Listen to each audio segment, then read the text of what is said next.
Welcome, delicious friend. They say that fallen London is a city of 1,000 stories, and they'd be right.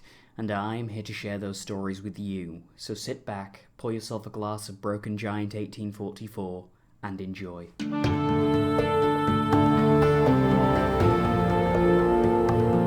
Welcome back, delicious friend. I apologise for my overlong absence. There have been certain factors in my life that I have needed to take care of, factors that left me in a state of some confusion for several months. Still, these are, for now, dealt with, and we can resume our discussions. As for the subject matter of today's discussion, I wish to talk to you of London's rival to the east, the Khanate. If London is the Rome of the Neath, then the Khanate is the Parthia. Just as Parthia rose from the ashes of the Seleucid Empire, the Khanate rose from the ashes of another exceptional civilization. Which civilization? Does one really need to ask? If the name didn't give it away, the equine imagery of the Fourth City's relics should. The Khanate and its people are the descendants of the Mongols. Indeed, the people of the Khanate called the Fourth City home, back when it was Karakorum. Unlike London, Karakorum was, at the time of its fall, no longer the capital of its empire. Beyond this, the story remains mostly the same. Someone powerful within the city made a deal with the masters to save another's life, and the city was given to the bazaar in exchange.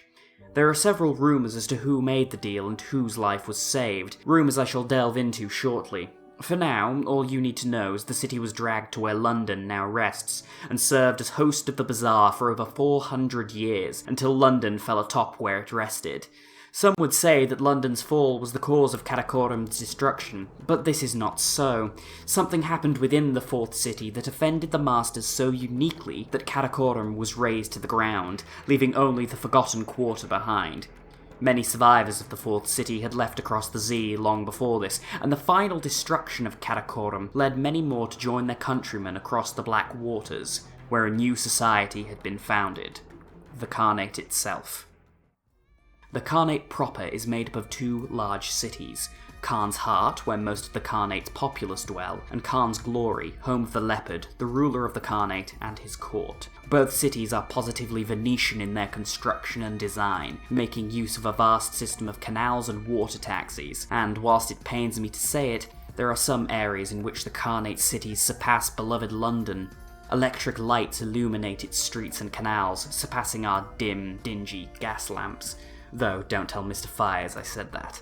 I have spent time in the Khanate and can vouch for its beauty personally, but not for the friendliness of its people. They are distrustful of foreigners, and it is not advised, for Londoners especially, to stay over long. Foreign merchants in the Khanate are expected to gain a merchant license to legally trade there, and the Khanate's merchants will make life hell for any foreign captain without one. If you're lucky, they'll pick a price and triple it. One is expected to curry favour with the Leopard if one wishes to acquire a license. My advice? The man is a slave to his caffeine addiction, and sacks of dark drop coffee beans can be acquired at Wolfstack Docks, though for a considerable price. I would recommend gaining a license, however, as not only do the unlicensed have to deal with the outrageous prices of Khanate merchants, they also easily draw the attention of the fearsome White and Golds. Controlled by House Taman, the White and Golds are the eyes and ears of the Khanate. They ruthlessly stamp out both foreign influence and their own subversives within the Khanate. Dismissed as barbaric and cruel by the officials of our fair city, I would ask you to ask yourself, are our special constables any different? If you wish to gain leniency with House Taman and the White and Golds as a consequence of that, then I would advise you to hunt for drowning pearls. They use them in some ancient clan ritual I know little about, and quite frankly, I'm not sure I want to know the full details. There is a third city associated with the Khanate, namely Khan's Shadow. If London is a city of 1,000 stories, then Khan's Shadow is a city of 100 ships, a vast assemblage lashed together and floating close to the Khanate proper. It is home to the exiled and forgotten members of Khanate society. For you see, long ago, the Khanate turned on its long-held warrior traditions. Their new society had no place for pirates, raiders, and nomads, and so many of the old warrior caste were exiled, and made their home amidst the wrecks of many broken-down, decommissioned ships. A sad state of affairs, perhaps, for the force that once wiped an empire from existence, but also a fate not undeserved for their history of vicious barbarity. Ironically, however, for a society of exiled raiders, Khan's shadow proves to be far more welcoming to foreigners than the Khanate proper. It is also home to a remarkable shop known as the Traveller's Friend, a place that sells the usual provisions and fuel, but also sells strange and terrifying wonders. Apparently, the fearsome nature of these wonders is necessary to make them work. Now, as you no doubt recall, I mentioned earlier the identity of those involved in the deal that brought Karakorum to the Neath is a matter of some debate. Some claim it was Mon Khan himself who arranged for his city to fall, much as Her Enduring Majesty would do for London 4 centuries later, in exchange for the life of a loved one. The other and far more likely architect of the fall of Karakorum, however, was Mon Khan's daughter, Shirin, or the Gracious Widow as she is now known. The once dashing smuggler was the object of her affections on the surface, and Karakorum paid the price for his life. A sad tale, really, seeing his current condition as a tomb colonist, but I suppose he should have known better than to cross the masters. Of course, if she did give up her city over 4 centuries ago, that would mean the widow is now impossibly old, and it is whispered that she has attained an imperfect immortality brought about using a special kind of peach brandy. They say it's grown on the surface and brought into the city at night. I am not here to judge you, delicious friend. I, of all people, am in no position to do such a thing. But I know that one can never really stay honest in their dealings down here forever, and seeing as half the contraband in London bears the mark of the widow, well, I'm sure you can work out my implication, shall we say. However, if you ever somehow come into possession of this brandy, I would advise against taking it for yourself. There are people you would do well not to offend in this city, and the widow is certainly one of them. Do not mistake her kindness toward urchin girls and her polite manner for any softness of character upon her part.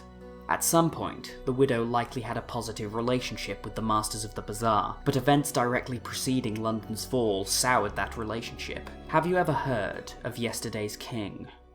I won't say much, only that there is a reason that after 4 centuries the masters began looking for a new city, and that reason was the actions of Yesterday's King. What does this have to do with the widow? Well, they say that he was exceptionally close to her, and perhaps they were mother and child, and that it was her whispers that led to the events that brought the anger of the masters to Karakorum. If this is true, I cannot say, nor do I really wish to discuss it further. If and when I discuss the vile dogs of the revolutionaries, then Yesterday's King will have his story told. Of course, we should also consider that perhaps the widow arranged for the fall of Yesterday's King and the destruction of the 4th city. If this is true, it provides yet another reason for you not to cross her. I realise this discussion on the history of London's rival turned into the story of a few individuals, delicious friend, but such is often the case in discussions of the historical. We talk of Julius Caesar crossing the Rubicon, not the slaves in Rome. We talk of Darius and Alexander's great rivalry, not the men in their armies, and now we talk of masters, empresses' widows, khans and kings, and hope that perhaps someday scholars will talk of you and I. For, in the end, what is humanity without hope?